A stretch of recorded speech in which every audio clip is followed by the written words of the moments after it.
Hello guys, তো সবাই কেমন আছো তোমরা? আশা করি খুব ভালো আছো, আমিও খুব ভালো আছি। আর যেমন তোমাদেরকে বলেছিলাম যে দাদার জন্মদিনের পরের দিন কি কি হচ্ছে দেখাবো। পরের দিন বলতে কি আর তার, যেহেতু আমরা রাতের বেলা কেক কাটিয়েছিলাম, তো তার পরের দিন কি কি হচ্ছে দেখাবো।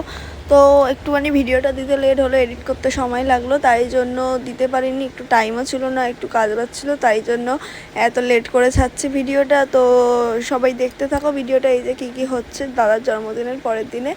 তো দেখে যদি ভালো লাগে লাইক কমেন্ট অ্যান্ড সাবস্ক্রাইব করে দিও চ্যানেলটাকে আরও ভালো ভালো ভিডিও দেখার জন্য। তো দেখতে থাকো কী কী হচ্ছে। আর এই যে দাদার জন্য মিষ্টি সাজিয়ে দিচ্ছে এখানে।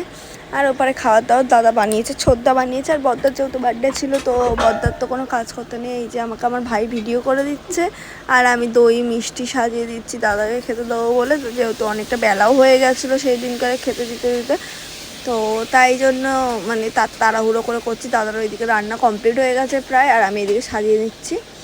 আর তাই জন্য চলো দেখো।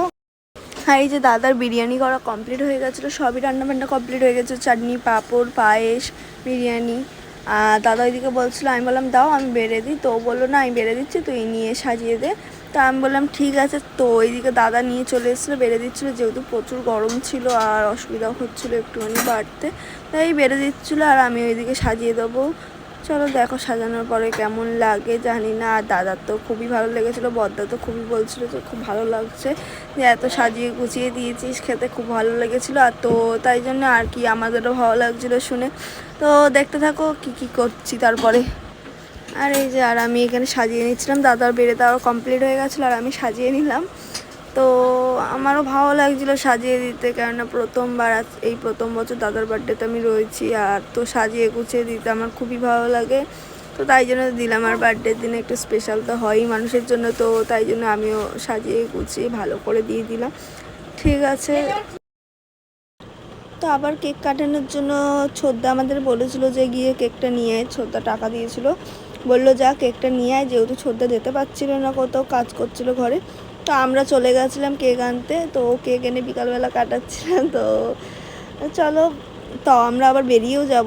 কালকে রাতে তাড়াহুড়ো করে বেরিয়ে পড়েছিলাম এই কারণেই যে আজকে আমার বোনের বিয়ে বাড়ি আছে। ও আমায় ফোন করেছিল যে এসে আমাকে একটু মেহেন্দি পরিয়ে দিস, তো তাই জন্য। আর যেহেতু রাতের বেলা আসতে অনেক লেট হয়ে গেছিলো, প্রচুর লেট হয়ে গেছিলো, তো তাই জন্য ওকে আর রাতের বেলা পড়াতে পারেনি, ও খেয়ে দিয়ে ঘুমিয়ে পড়েছিলো। তাই আমি বলেছিলাম আমার কাকিকে যে পরে আমাকে সকালবেলা ডেকে দিয়ে পড়াবো।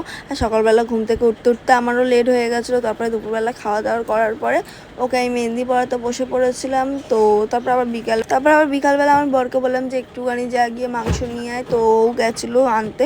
হ্যাঁ, ও বললো কী বানাবি মাংস দিয়ে? আমি বললাম যে একটুখানি চিকেন পপকর্ন বানাবো। বললো আচ্ছা ঠিক আছে। তো ও চিকেন নিয়ে এলো, আমি বানাতে শুরু করে দিলাম। তো তারপর আমার বর খাচ্ছিলো, বললো ভালোই লাগছে। আর বাইরে তার মধ্যে খুব বৃষ্টি হচ্ছিলো সেই দিনকারে, আর ঘরে বসে বসে চিকেন পপকর্ন খেতে তো ভালোই লাগছিলো বেশ। তো চলো টাটা বাই, আবার নেক্সট ব্লগে দেখা হচ্ছে। তো এখনের জন্য টাটা।